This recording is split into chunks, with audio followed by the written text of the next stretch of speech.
Mark this, and come what will of it, I will fight the man who pretends the hand of Nora Brady. I'll follow him if it's into the church. I'll have his blood, or he'll have mine. The boy must go into hiding just for a short time till matters are blown over. The poor child has never been away from home in his life. All clever young fellows who are free and able are hereby invited to step up. My name is Redmond Barry, a ruined lad, and send me to the devil. You are a liar. You're an imposter. You're a deserter.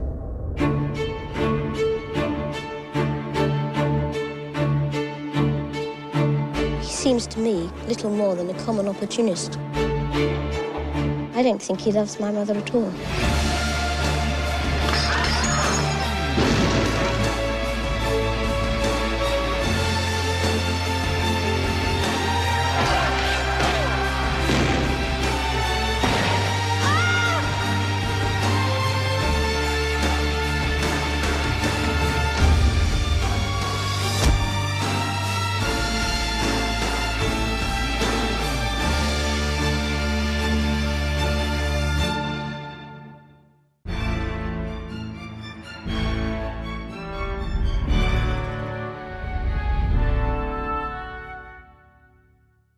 Tim, welcome to the film club. We're missing Roger, so no Roger, which means we are really missing Roger. Yeah, and well, we are missing him, but means you and I can agree together because this film that we're talking about, Barry Lyndon, is a stunningly beautiful film, in my opinion, and Roger, regarded as one of the most beautiful films ever made. Yes, it's been called that, hasn't it, by many people. Yeah. But I think that means that Roger wouldn't have much time for it. Well, no, I mean it's pre World War II, so yeah, there are no Nazis in this. So although there are German soldiers, and or Prussian, we should probably say. But should we get going with this? This is so Barry Lyndon, Stanley Kubrick, 1975, released, and it is. So when we agreed to do this, I think I've watched it twice this month, which will have made it fifth time, I think, and it just gets better and better every single time I watch it. So just a few basics for listeners who it's not the most well-known Kubrick film, but it has many of the Kubrick regulars. So I think it's one of those that's it's a favorite of people who really know Kubrick. Right. I would say I don't really. I mean, I've watched a lot of the Kubrick films, but I don't think I've seen. Is it The Killing, the first one? Yeah, fantastic heist film. Yeah, you must. It's brilliant film. And I haven't seen Lolita. You haven't seen Lolita? No, I haven't seen that. Gosh. But I've seen Paths of Glory, which I think is just brilliant as well. Paths of Glory is. I was actually thinking Paths of Glory may be the only other Kubrick film that we could do on the podcast, because unfortunately, yeah, we should do that. Well, I think we could probably do Doctor Strangelove. Yes, that's true. I mean, yeah, I suppose so. The Lolita, by the way, you must watch, because it's got one of the best performances from Peter Sellers. Yeah. Well, I'll need to watch that. Okay, fine. Anyway, but just a few basics for the listeners. So it stars Ryan O'Neal in the title role. I think when we come to our awards, it's going to be very difficult to look anywhere else, simply because he is the only figure who's can be, I think, considered. But he plays Redmond Barry, and later Redmond Barry Lyndon, and as well as that, there are a whole host of probably names that aren't familiar, but faces would be familiar, I would say, to many listeners. The narrator is Michael Hordern, and I'm not going to do all the names, Tim, because I think they'll come up later anyway, because there are a lot of things that I think we can talk about. But really, the main other actors are Marisa Berenson, who plays Barry Lyndon's wife, Mm-hmm. Lady Lyndon, Patrick Magee, Hardy Kruger, and I think that's and Leonard Rossiter. Yeah, I was about to say you can't leave him out. No, and he will, of course, we'll talk about him. But Yeah. it at the time, and I've been watching some interviews with Ryan O'Neill, who is a great interview guest. I have to say, Yeah, a really amazingly nice guy. he does come across very well, although he has had a troubled past. It might be said. He's Mm. no longer with us, sadly. No. But he does make for a very entertaining interviewee. He talks a lot about the film. I think when originally it was not well received, the critics didn't No. like it. I don't think it did well in the cinema. But it's had a couple. I think this year is the second re-release. I think they've done. I believe 10 years ago as well. Yeah, yeah. I think So there's a 4K restoration one as well. yeah, I mean the budget, it was 12 million at the time, and so it's difficult to say how much. But it did make its money back, according to Wikipedia. It made 20 million, so that's a profit. Yeah, I mean the fact that he had, I think it was a good move to get Ryan O'Neill, who at the time was sort of kind of up there with a Redford star power. I don't think he had quite the longevity as that someone like Redford did, but he was blames always at this the top film of the for list. that, doesn't he? Yeah, which is I can understand that. I mean, when it comes to the awards later on, it's maybe a bit controversial, but he it's not the character that you watch the film for, really, in my opinion. And I sort of have the vague sympathy with some of the critics that wrote about it when it first came out, when it comes to the debate about visuals versus emotion, because I wouldn't cry in this film if I were a highly emotional person. It's quite simply the most beautiful. I don't think it's been bettered in terms of visual framing, lighting, composition, all of those things. It's just stunning to look at, but it feels a little bit at the expense of an emotional journey, to put it simply. Is that because we're not necessarily emotionally with Barry? Maybe, I think so, but because quite a lot of the time, I've seen it countless times, but I would say, simply put, he's sometimes just a little spoilt brat. Sometimes he's a fool, and in fact, I don't really root for him that much. But it says something to the actual power of the filmmaking that I will watch it until the very end. And remember, it's 3 hours long, so it's not an easy breeze. But it's and I'm trying to think really of any character where I genuinely feel sympathy and heartfelt emotion. Maybe I think the closest would be perhaps Lord Bullingdon, but he can be quite a bit of a brute. Lord Bullingdon, the young Leon Vitali. Yeah. Well, he's annoying. He's a little bit of a brat as well. But you kind of, when you think about his father was replaced by Barry, who he sees through him. It's not he's a social climber, Barry. So and I think Lord Bullingdon from a very young age saw this in him. Yeah. And but it still means I still don't like him. No, I mean but that's it kind of proves the point that I'm not sure there is much to root for in terms of a character arc or an emotional journey. I completely agree with you. So but I think what does take us there. Sorry, I'm interrupting, so you can. No, but I just wanted. I think what takes us throughout the film are the supporting performances. Yes, so I completely agree. They hand on to each other. Yeah, the episodic nature of it, where Barry Lyndon is kind of just the through line. Yeah. Because if you think about it, he doesn't really have a scene. Like I would have thought that Ryan O'Neill reading the script, except he probably didn't read the script because there was no script a lot of the time. I think that the script entailed scene 8 to be written, and then just the outline of what they were going to do. But I would think that Ryan O'Neal would have thought, there's not really much of a scene in this film where I can really get my claws into it and have a really great sparring match with my scene partner. Yeah, I think there's only one scene for the physical aspect of the occasional fight. Yeah. There's only one scene, I think, which is when his son dies, but he's on his own.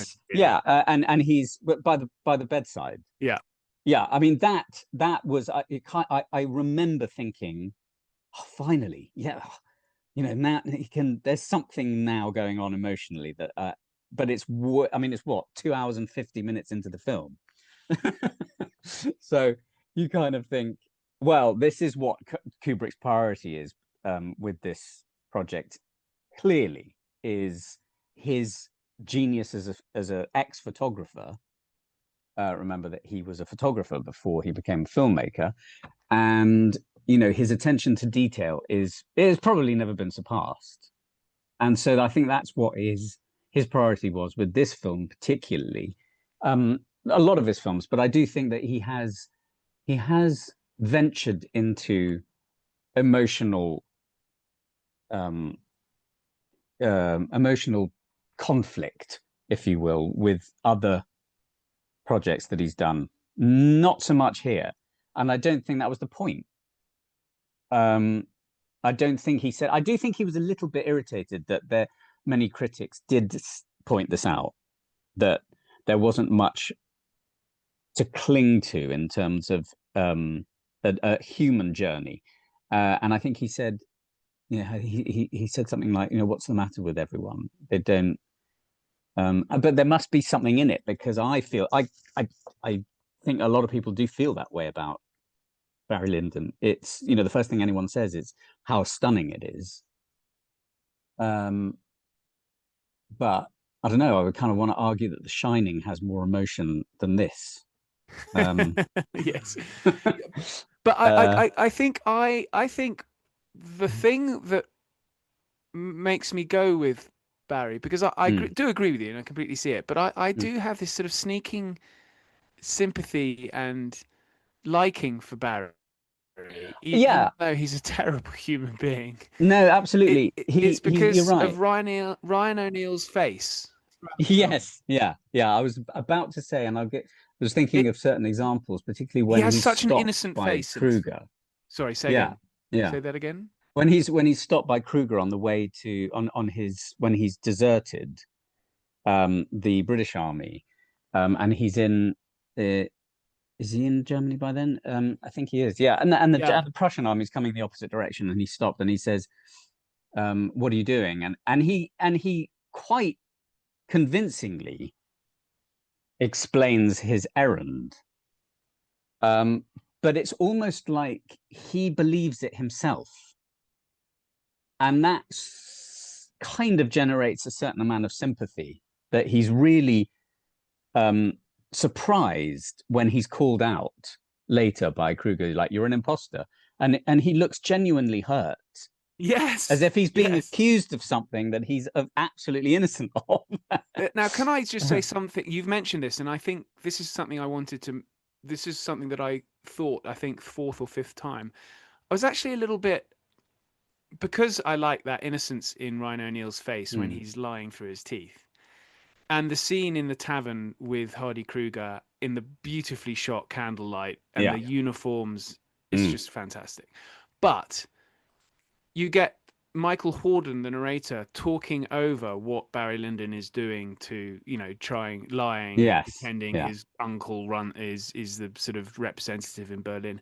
And I almost wished Kubrick had not used the narrator and had allowed Ryan O'Neal to show his sort of acting there. And it's just a real shame that that scene is sort of a missed opportunity. Yeah, I agree. But what do I know?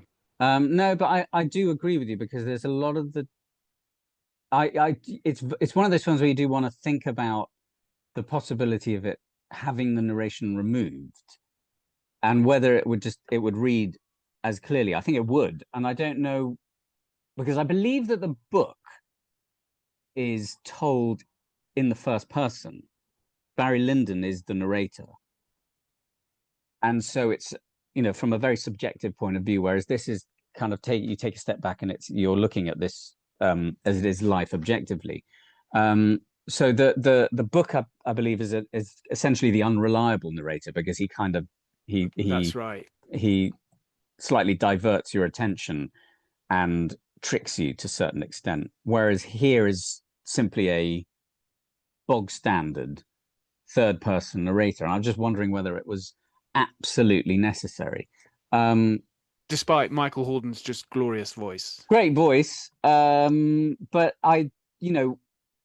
there isn't much that he explains that we don't see. And I don't know whether that was a ploy to try to simply just put us into the head of Barry Lyndon and what he was trying to achieve. But I think that's quite clear that he is a con. He's, it's all selfish. So he's essentially a social climber that he shouldn't be where he is.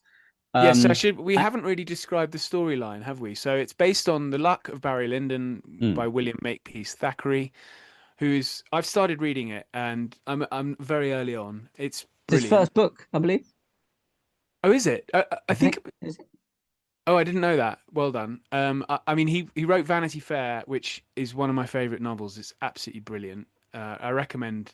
I mean, Thackeray's sense of humor is just quite wonderful and translates very well to the modern day. And quickly to add, he lived around the corner from me. In Tunbridge Wells. Yeah. Oh, I've let slip where Tim's lives. Yeah, that's okay. I'm not sure anyone's going to care, but the his house is now a very plush restaurant. Fantastic. Well, basically, Redmond Barry is a member of the sort of upper middle class Irish gentry. He falls in love with his cousin. The cousin doesn't want to marry Redmond because he doesn't have any money, and instead chooses to marry a British Army officer played by Leonard Rossiter. And Barry is very upset by this, creates a scene which results in a duel with Rossiter. As a result of the duel, he has to flee his home. His adventure begins. He is robbed, and so therefore penniless in a quite brilliant scene. Unfortunately, has to then join the British Army. And we're talking, I haven't mentioned that we're talking mid-18th century. So this is 1757, the 7 Years' War, 1756, 1763. I studied it for A-level, actually. And so that means the British Army was fighting all over the world. It was described by Winston Churchill as the First World War, the 7 Years' War, or the First Global War, I think he called it. And it was... all the major European powers were fighting in many different colonies around the globe, as well as on continental Europe, where France fought, for the most part, Prussia, with the British Army present in the field too. So you see this in the film, again another great scene between the British fighting the French, and then Tim's mentioned the Prussians. They're involved because, of course, this is during Frederick the Great, Frederick the Great's Prussians are allied with the British. And so basically Barry is captured, he deserts the British Army, and for various reasons ends up in the Prussians. He then manages to escape that and manages through social climbing to get into the British aristocracy. And that's when the decline starts, really. So I don't want to, we'd be here for hours because it's a 3-hour film, but it's filled with many episodes and scenes. So like you've said, but I think that the overriding, I guess, image I have of the films are these sort of painting-like shots. Yes. Throughout the film. Absolutely. That begin in Ireland. Yeah. Where you have sort of, fields with beautiful scenery and a man and a woman in 18th century costume walking down a grass sort of path throughout the middle of the fields, and it just looks stunning. It's sort of comfortable. And I mean, a hell of a lot of research went into the film. I think he was in pre-production. Wait for it, for about 18 months, which is insane. Ryan O'Neal said they filmed for a year. Yeah. They had to. I should point this out. They started filming in Ireland, and the IRA appeared and threatened Kubrick's family and Kubrick himself. So Kubrick shifted the production over to England. And this is the poor director. This is after not long after his incredibly stressful threats and complete disenchantment with the entire release of The Clockwork Orange in Britain, because of almost exactly the same thing, but constant, and that was death threats, blame that copycat killings had been happening because of The Clockwork Orange. And so it was Kubrick himself who asked Warner Brothers to remove the film from circulation in Britain, which is why Clockwork Orange wasn't available for so long. And so to now move to Ireland with a film that he's been planning forever, particularly, as you know, Ollie, after the fact that his Napoleon film had been pulled during pre-production. So he was he'd done all sorts of crazy planning and detailed and research, and the script was ready, and I think he was casting, and all the costumes and the props were almost ready to go, and then the financiers pulled the plug. And so I think he took all his research from that and applied it to this film, but still was in pre-production for so long. And then to have this whole death threat thing, after he actually initially wanted to shoot in Hertfordshire, and he was convinced by the production, no, you can't replicate 18th century Ireland with all the stately homes, etc., in Hertfordshire. You've got to go to Ireland. And Kubrick hated traveling, so he eventually agreed to take the whole thing over to Ireland, only to have to come straight back again because of that. So that was quite dramatic, actually. But the going back to the photography and the whole painting aspect of it, it's a really interesting, if you watch the film, actually, there's and this is what I mean about the difference between, the emotional journey and even the performances and the visual aspect. Because if you watch the film, quite often he has this trait of starting on a close-up and very slowly zooming out from the close-up to a master shot and not cutting away, and essentially replicating what looks like those wonderful Constable, as you said, sometimes impressionist painters. But it's so obvious that he has placed every single thing in the frame in a specific place. And I can just see him standing off camera saying to the actors, "Don't move," because so often they're stills. They're almost like stills where... Yeah, there's the Hogarth painting that he's copied, which is a still. Yeah, which is a still, which is the one where they're... Rake's Progress, yes. Yeah, and there's a little bit of movement, though, in it. Sometimes, if they're playing cards, you can see that they're... But actually, when they're just sitting in their chairs, I bet you, he said... And the actors probably feel, really? What, are we taking a photograph then or something? But it looks amazing. and the lighting, when we talked about the beautiful candlelight, as we discussed, I think we discussed this when we did Napoleon, Ridley Scott's Napoleon, because I think we mentioned Kubrick's abandoned project, is that I think he went to NASA for the lenses, so that apparently the lenses had a very wide aperture, abnormally wide, so that he could capture the light of candlelight and not light artificially, which is something he said you simply can't replicate candlelight with an electric light. And when you do, I mean, it's pretty amazing. You know, all the peripheries of the rooms that he shoots in are kind of fade into darkness. So he hasn't needlessly lit, like a film would, lit side lights to bounce a light off a wall that would be essentially, if you think about it, actually in all films, that's not real unless you've got a light on by, you know, over by the wall. But the fact that he's done this all by candlelight and is so clean and crisp and just amazing. Atmospherically, it's amazing.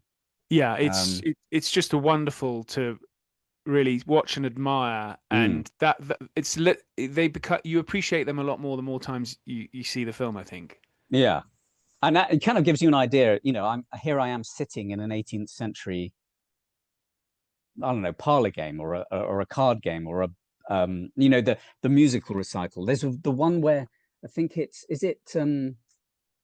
Lord Bullingdon when he's a child, and they're doing a musical recital. I can't remember who is he playing the violin. Someone's playing the harpsichord. Someone's playing, and they're in the middle of a large room, and it's like a pool of candlelight in the middle, and then it kind of fades into the shadows, and it's just, I mean, again, it's like a painting.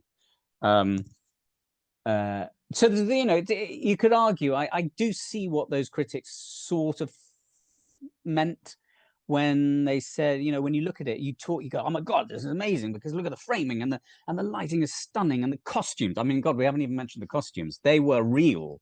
Some of it, yeah, some were original, yeah.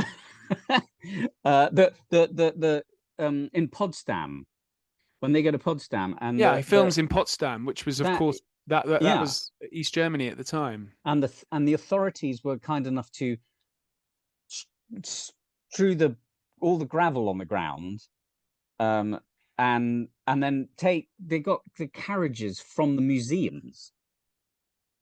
So there wasn't any building of carriages or, you know, replicating them. It was actual. So this is, you know, obviously the power of Kubrick as a director. I mean, he'd already built 2001 was obviously a bit of a smash. I think he was kind of revered even by then. So I think he had the power, but and he didn't make films very often. So no. all of this detail planning, multiple takes, you can understand because it's years between projects for him. Yeah, so it's really quite and rightly won the Academy Award, I think, for best costume, I think. And costume, yeah. Cinematography. I think cinematography. And I think did it win for best makeup as well? Yes, possibly. I think it won 3 Academy Awards. We should talk about some stories. There are a few stories about this film, a few little facts as well I want to mention. So we talked about, there's a scene in the carriage where Barry is with his wife, Lady Lyndon, and she says, "Look, dear, would you mind awfully not smoking in the carriage?" And he blows smoke in her face, which is obviously demonstrating the breakdown of the marriage. But Ryan O'Neal has a funny story that was being the carriage was being pulled along by horses, and the camera or the audio could pick up the clip clop clippity clop. So Kubrick got rid of the horses and had the crew carry the carriage, pull the carriage, which I do like that vision. You know, which makes sense. If there's a photograph of that, it'd be wonderful. It's a sort of Python-esque, isn't it? Yeah. Go on. I had one other was Ryan O'Neal. So, I mean, spoiler alert, he loses his leg in a drill.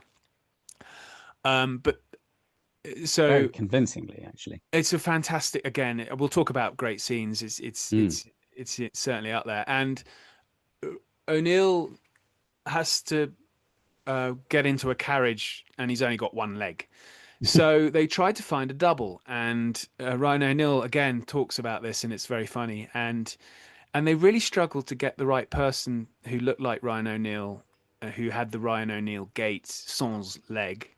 And So apparently Kubrick said to Ryan O'Neill, "Well, you know what you should do is chop your own leg off."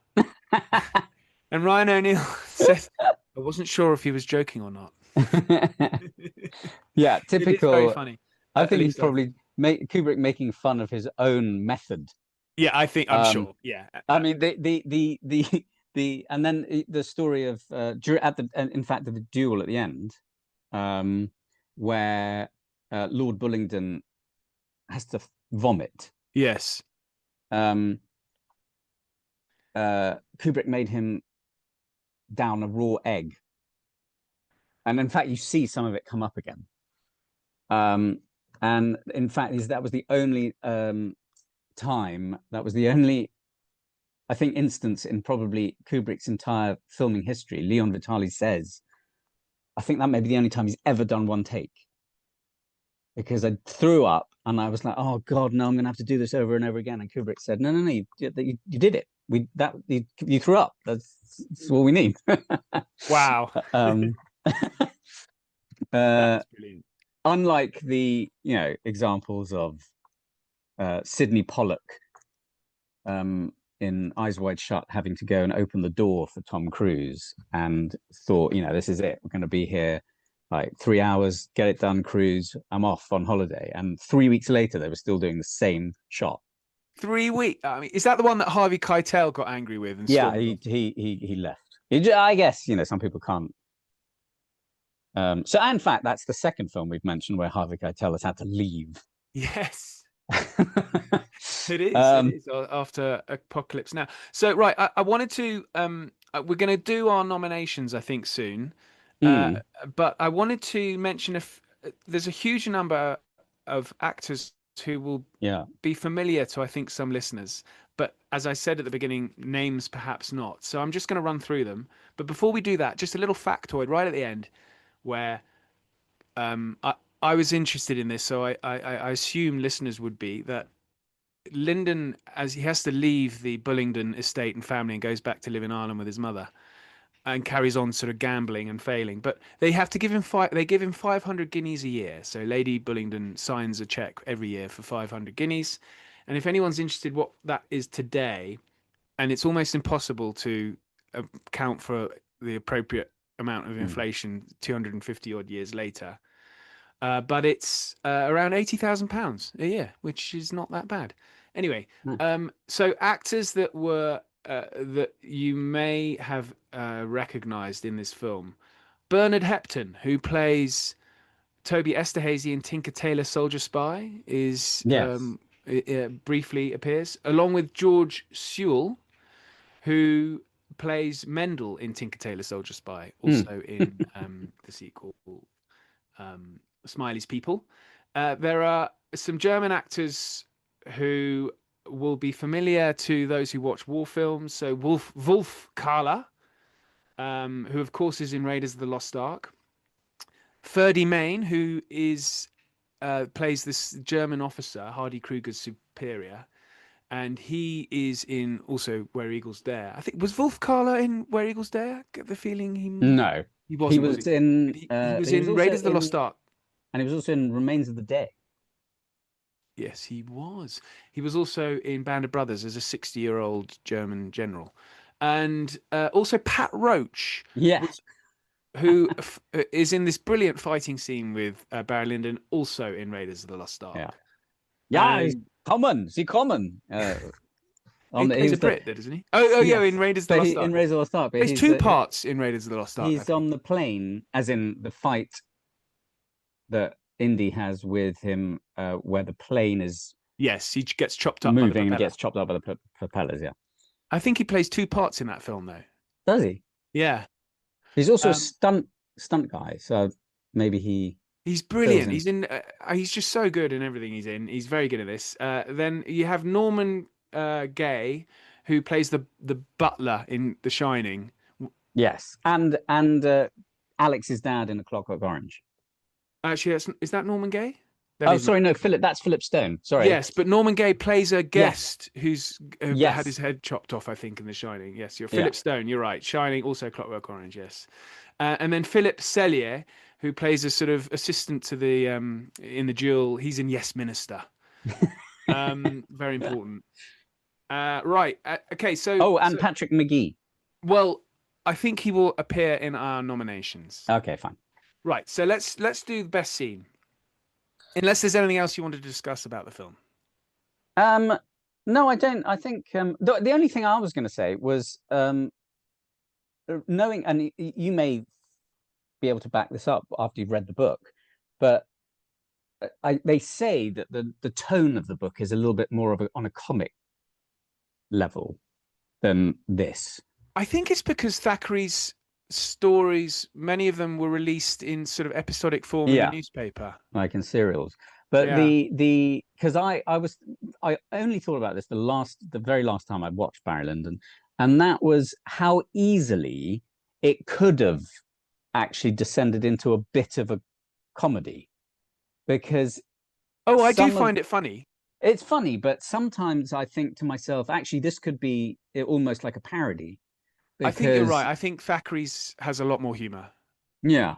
And weirdly, this is the only time I thought of it was the prospect of it actually being something along the lines of the Woody Allen film Love and Death, which takes place in Eastern Europe and is just a complete parody. Is that where he plays a Russian soldier? Yeah, and he goes to try and assassinate Napoleon. And I thought to myself, actually, this could be very, very similar. Particularly even with some of the performances as they are. Sometimes you think, hey, did you really deliver the line like that? I think probably chief among them, Leonard Rossiter, probably. Yes, I mean he's what a legend. Let's do best. We'll do. I think we'll start with best scene. Now I had in order. I mean, I could pick so many, but the first dueling scene with Rossiter, the robbery, the 7 Years' War skirmish, which is hugely accurate, brilliant, between the British and the French, cheating with Chevalier, Wolf Carla, and the cheating scene with Harry helping out there, the Barry and his dying son, and finally the Bullingdon dueling scene at the end when Barry loses his leg. Yeah, I mean, I would kind of veer to. I think the dueling scene at the end is great, and much needed because he really draws the suspense out. In fact, there was a time where I'd already seen the film, maybe 2 or 3 times, and then there was a big gap, and then I watched it again, and I thought to myself, "Hang on, how does the duel end?" And I'd kind of forgotten, and I was on the edge of my seat again. And I think I just thought it was great because when you think it's about to happen, he draws it out even more, and. Yeah, I just thought it was great. Even the guys, essentially running the duel. Peter Sellier, yes. Cock your gun. So, are you ready? So, it sort of takes its time, and it's you achieve really satisfaction. Yes, I have not. And in fact, in that moment, you do think, God, Lord Bullingdon, just grow up. Come on. The room, the building it's taking place in, you can hear the pigeons up in the roof, and it's just very little light. Yeah, fantastic setting. I'd also add in as a potential scene is when the lady Lyndon is giving a recital. She's playing the harpsichord, and then Bullingdon comes in. Yes. With clippity clop shoes on his brother. And then Lyndon goes for him. Yeah, loses it because actually, I think for the time, considering the beautiful stillness and framing and the creeping camera, when he comes to doing a little fight scene and is so with Pat Roach near the beginning, he takes on a camera style that is a very modern camera style that I don't like think was done handheld very well. Handheld, low down, kind of bit gritty, a bit, and that's innovative. I think it was quite innovative for his style. Very quick side note, it reminds me of when I'd already seen Saving Private Ryan, and as we know, there's the great opening scene. And I remember revisiting Dr. Strangelove and watching the scenes, very short scenes, where the attack is happening on the airfield, machine gun, and it's all very really realistic. And I thought to myself, my God, that's a little bit like a Saving Private Ryan, but he did the sound as well.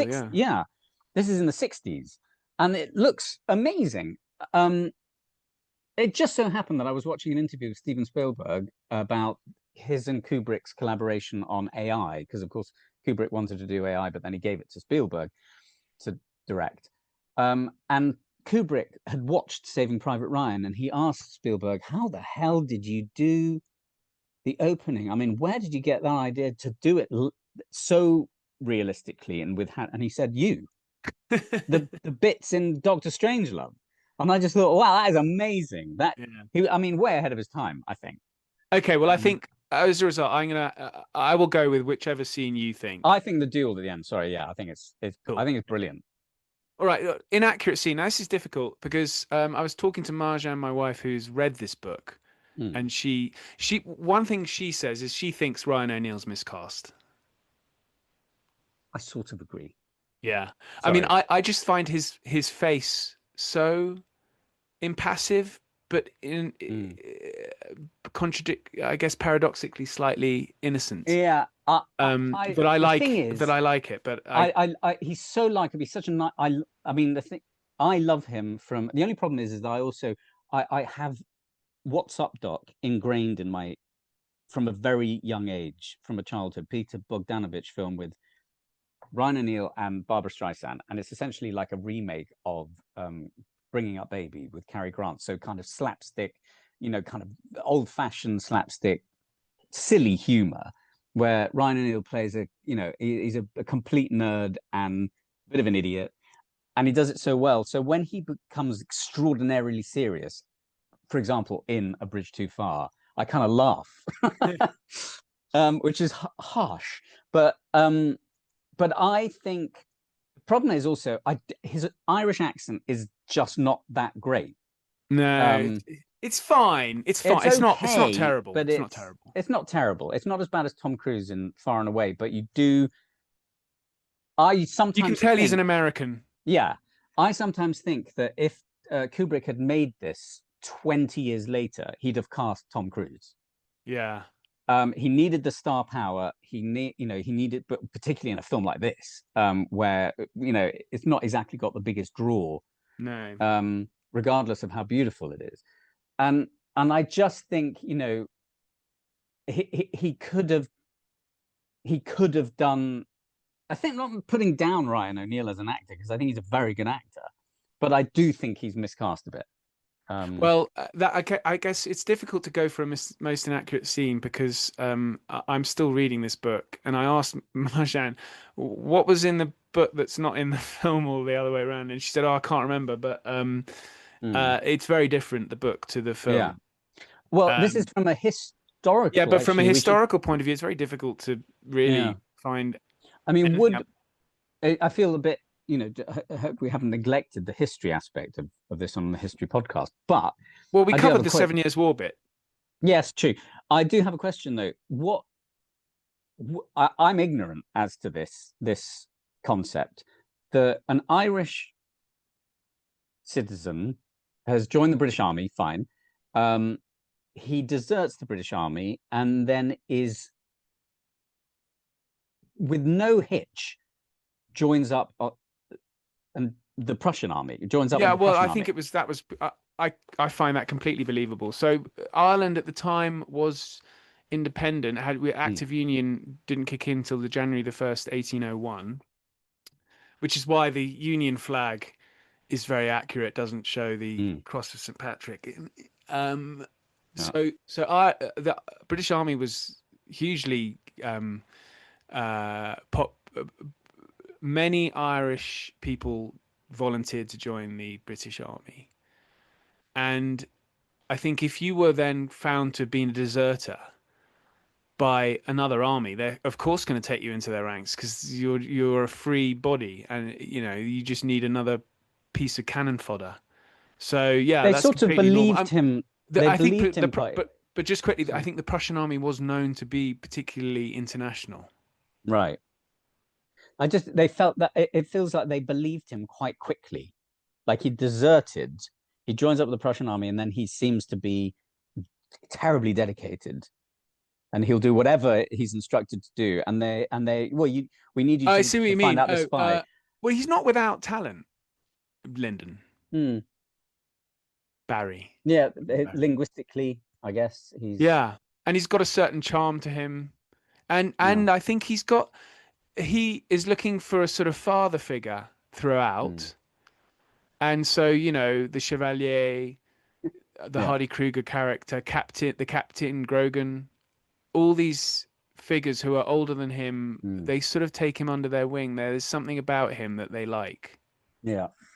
But I think inaccurate, it's very difficult for an accurate scene. So I think we might have to pass it if the listeners can forgive us. But for best actor, best performance, it has to be Ryan O'Neill because there's no one else on screen for long enough. No, that's true. Or Michael Hordern. But yeah, but I think it'd be very unfair not to give it to Ryan O'Neill because it is an extraordinary performance. Maybe he is miscast if you've read the novel, but how many people watching the film have read the novel? And I think it's true, and he redeems any negative aspect, whether it be.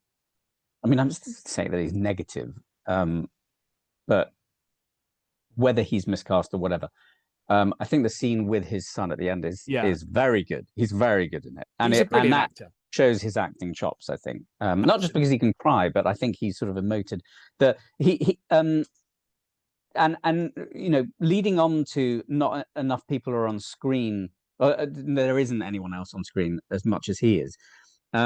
I think that Marisa Berenson is woefully underused. I mean, she doesn't really do anything. Well, let's move on to our nominations for Best Supporting Performance then.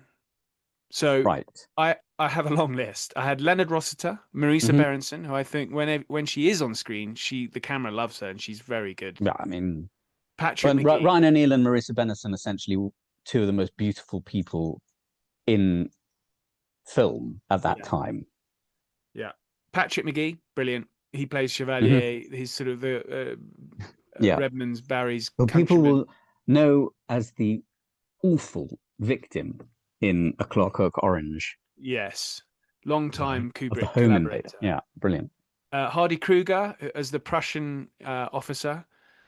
It's Hardy Kruger being Hardy Kruger. You can't help but enjoy Hardy Kruger. Marie Keane as Barry's mother, Redmond Barry's mother. I think Murray Melvin as Reverend Runt is the face of the 18th century. This sort of bird-like facial structure. Excellently cast. Yeah, absolutely brilliant. Godfrey Quigley as Captain Grogan, very good. Leon Vitali, of course, as Lord Bullingdon, and then Michael Hordern as the narrator. Now, it's really difficult to pick I would personally pin my colours on Patrick Magee. Me too. I would say it's actually weirdly, I think it's between him and Leon Vitali because Leon Vitali is actually very good at being annoying. Yeah, he is, and actually he comes across very well in interviews. So perhaps he became Kubrick's assistant and responsible for a lot of the casting. Yeah, worked with him, I think, for the rest of Kubrick's career. He's died recently, very sad. Yes, it's very sad. So so it's between those two. But I would say, I think the thing is, Patrick Magee's he's got such presence, and he doesn't really appear very much. But when he does, he is absolutely excellent. Not only as his Irish self, but when he's speaking German, he's fantastic. In that scene where Ryan O'Neill essentially gives himself up, reveals that he's an Irish citizen. It's brilliant. I love that scene. So yeah, He's I'd probably go so with convincing as an 18th century yes Aristo. yeah. Okay, we'll give that to him. So I think that just leaves us with what if Tarantino had made Barry Lyndon? He wouldn't have gone to NASA, I don't think. Well, you never know. Actually, you don't know because he's technically very technically minded, and well, he's a purist actually. So when it came to, like, for example, things like Hateful Eight, which he shot on 70mm, and of course he only shoots on film. But the fact that he used actual lenses from the old days, from I think the lenses that shot Ben-Hur. It's a mad world. He used the actual those lenses. Oh wow! Not okay. Lenses like them, but actual. So I'm not sure that he'd go to NASA. Maybe no, but I think there would be. I think okay. So I think he would competently be able to film the 18th century. But I think there'd be a huge amount more dialogue, snappy dialogue then. Yeah, and there'd be a lot more move. I would say there'd be probably more movement. He wouldn't do it in such a picturesque in the sense of a painting. I don't think he would frame quite like Kubrick. And he'd, there'd be a lot more dialogue. There'd probably be a little bit more of brutality to it, but I'm not necessarily saying on-screen violence, but there probably would be. Narrator would be Samuel L. Jackson, not Michael Hordern. Yeah. But it would be. I think it would make for quite an interesting remake.